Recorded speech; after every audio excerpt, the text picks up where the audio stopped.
Hello, Star Wars Unboxing fans. Welcome to another episode of Darth Tuba, the Star Wars Unboxing Show. I'm your host, Darth Tuba. The pile is finally getting down, and I do not believe I've made too many more purchases that it's going to keep going. There are still some coming, but I've really pulled back now that I've started working again as a teacher. So, but I still have 3 items here, 3 boxes from claim sales and or eBay auctions.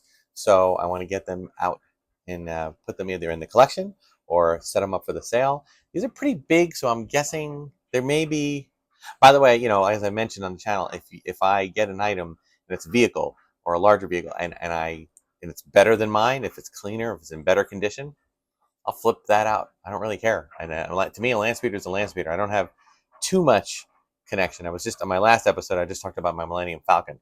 I did decide, I forgot that I restored it, and restoring it is not a big deal. I just cleaned it, but I also put reproduction labels on it, so I don't want to put mine out to sell. So I will do that with the other ones, but the rest of my vehicles are up for grabs because there's been no reproduction or anything, or no reproduction stickers or anything on there. Let's get going. Be sure to like, subscribe, hit the notification. Put that thumbs up, guys, because it does let YouTube know that the channel is being watched, and they try to push it out to other people. And I appreciate that. So I'm going to start. Actually, I'm going to do this one last. And I do not mention the people who I bought from because I didn't ask them permission to do that. The only one I do that one is with Star Wars Daddy, who's a great YouTuber, and he's got a great eBay store. So check them out both. But these are not his auctions, so I don't think. So I'm going to start with the smallest one, then the medium one, then the big one. All right. So for this, yes, I think I know what this is. This is, in fact, a Imperial troop transport incomplete. Let's just make sure there's no other pieces with it. I don't think so. Let me just go through this and make sure. The reason I picked this one up is that I've been seeing a lot of these online, and I think I want to try to restore one, or use this to restore one. Now, for my own personal one, I will say that mine is missing one item, so I am going to cannibalize this right away. It's missing the little seat here that goes up here, like a little radar or something. Okay, so I'm going to put that on mine. I just noticed it like a week ago. I was like, wait a minute, that's missing something. So the rest of it, I don't even know if this works or not. The funny thing is that it's, besides this, it's pretty good shape. If it worked, it even has the stickers. So I might just check to see. I mean, the battery pack looks clean. It does need the red cover. It needs one door. It needs the left side door. So this is not in bad shape. I mean, it rolls, it does all of its thing. So it needs one more of the seat covers, the little things that they sit in, which is really dirt cheap. So I might check on this one and see if I can restore this one, pick up a few more pieces. It's funny. This is not the most, the Imperial Troop Transport is not the most popular vehicle, and it's not the most valuable vehicle. However, it is, and I think part of the reason for that is that it was not in the movie. It wasn't in the movies at first. It has since been put in the Rebels cartoon series. It was put in The Mandalorian. So I think, Dave Filoni and Jon Favreau grew up like I did playing with these toys, and it just, this was a really cool Kenner design that they wanted to put in the show. And just to have it be in universe and not just something, Kenner was trying to design their own vehicles like mini rigs. So they would argue that they would say, well, they were off camera. You didn't see them, but they were there. And they did look and feel like they could fit in Star Wars. And this had kind of a bit of I would say, let's call it an homage, if you will, to the different types of vehicles that they were, that the rebels were driving around on Hoth and on Yavin. Okay, so I think that they just kind of took that idea and went with it a little bit bigger. So I really like this. I really thought it was cool. It also can hold 1, 2, 3, 4, 5, 6, 7, 8 figures plus something in the back.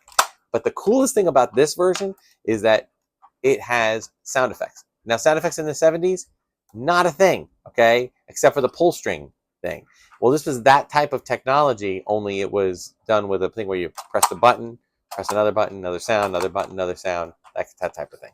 So I don't know if it works. I just bought another one, and that one does work. They showed it working on screen. So we will see. But I don't know whether I'm going to. This is basically one to piecemeal together or to use parts of it for other pieces. So we'll see. But very good. All right, cool. Let's go on to our next one. I have to put that off to the side here because I need that. All right. I don't think this is Amazon. It might be Amazon because it's in an Amazon box, but nope, not Amazon. I did not order this on Amazon. We order everything else on Amazon, but I did not order these. Okay. What we have here is this was a bunch of items that were, is this from, I forget who this was from. One claim sale person was doing some pretty cool items that were, not the best of shape, but we have another cloud car. Okay. I have been trying to put together cloud cars, and I have a fleet of cloud cars now. And I think what I want to do, honestly, is when I have my sale, I'm just going to line them all up. And, I don't expect to get much for them. They're not the most valuable one, but I've always liked it. I always thought it was a cool thing. But this is what's missing. The cockpits are always the thing that's missing. So I do believe I purchased the cockpits from another dealer or a claim sale, and I will add them to these once they come in, and we'll get them in there. We also have another Boba Fett figure. This was I already picked up in one of these last time. This one's in worse shape. It's just a loose 12-inch Boba Fett, but I always liked it. It's got the cool little thing where you look through the eyepiece and you can see. It's got the little the little antenna thing. He's missing all of his accessories. He's missing his cape. He's missing his Wookiee scalps. He's missing his weapon, and he's a very, very very loose action figure. But nonetheless, I really like it. I might customize it, or more likely just put it out in the sale for like $10 or something like that, because it is a vintage figure. It is a vintage 12-inch figure, and a popular one at that. So really cool. But this one I am really curious about. I have never seen a Stormtrooper this yellow. Holy cow, do you believe that? Look at that. That's crazy. So I am definitely going to put this out. I don't know if I can do it today, but I'm going to put some peroxide in a thing and put the black light on it and see if I can get this thing to peroxide out some of that yellowing, just to see if I can or not. Otherwise, it's just these were not all that expensive. So put that out there. Oh, he gave me some extra figures. Wow, cool. Yeah, I didn't really want this, but he gave me a Darth Maul tie. So I actually had this tie when I was first a teacher. So, my first 10 years, I was wearing ties more, and I like to have my Star Wars ties. So, and kids would give me them, so they were cool. He was free. It was a freebie. I didn't ask for it, but thank you if you're watching my channel. Thank you. But he did throw in a few other items here, which I'm kind of happy about. Holy cow. Oh, well, this one, all right. This one, I have no idea what this is. I paid $1 for it. I don't even know what the heck this thing is. It's like, it's a sandcrawler, but it's like some kind of a thing that I don't even know what it is. It's just weird. But I liked it. I just thought it was cool. I think it's just something from like a preschool type of Star Wars thing, but I just love the shape of it. So for $1, I said, that's cool. I don't know if I'll put it out or keep it, but my goodness, he has a couple of other things in here. All right. Oh, I did ask for, we got a couple of Biker Scouts and a Chewbacca. Again, these are not very expensive, inexpensive claims, but these are, mainly for me, for my displays and stuff. Ooh. Ooh, this is cool. This was free. It's like a Star Wars comic bag, but it's actually in German, I think. I believe it's German. That is so cool. Is the back side of it. Got R2-3PO. Got a Vader comic. That is so cool. I did not ask for that. He said he threw a few freebies in. That's a cool freebie. I like that. All right, and let me just make sure because sometimes freebies are not very big. All right, looks like that is everything. All right, cool. That is awesome.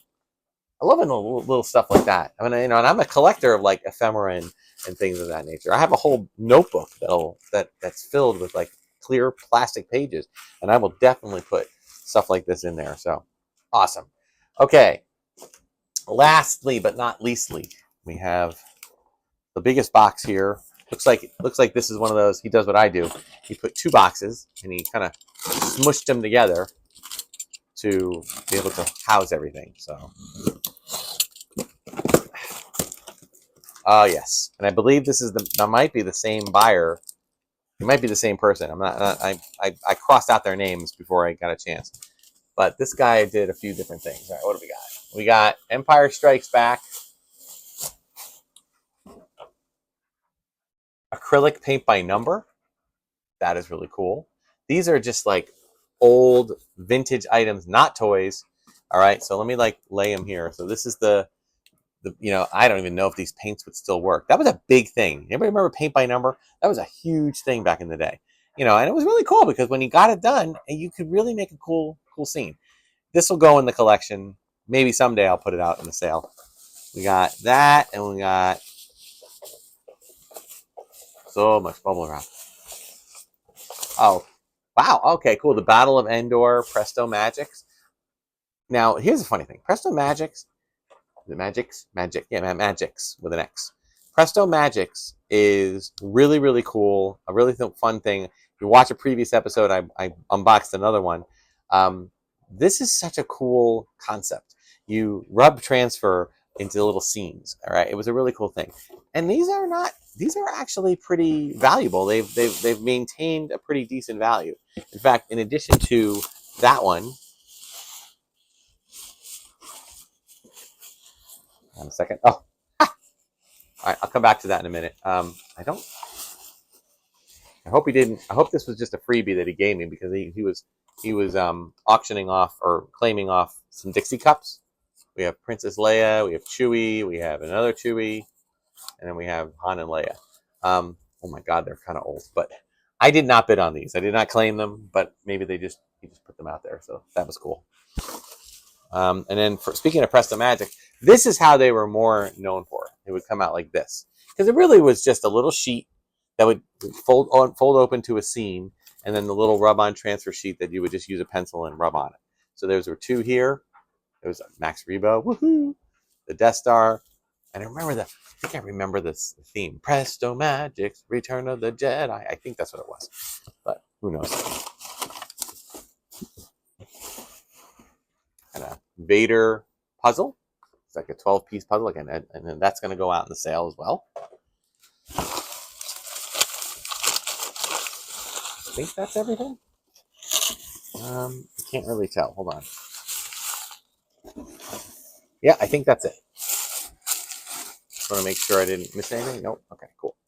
So yeah, so that was pretty cool. And if you watch one of my previous episodes, I was getting caught up. I will say, I think with the same buyer who did the Presto Magics, I kind of went a little overboard. And I mentioned this: if you're going to do claim sales and you're really into it, be careful because sometimes you have to make sure you're keeping track of what you claim. When you claim, it's not like an auction.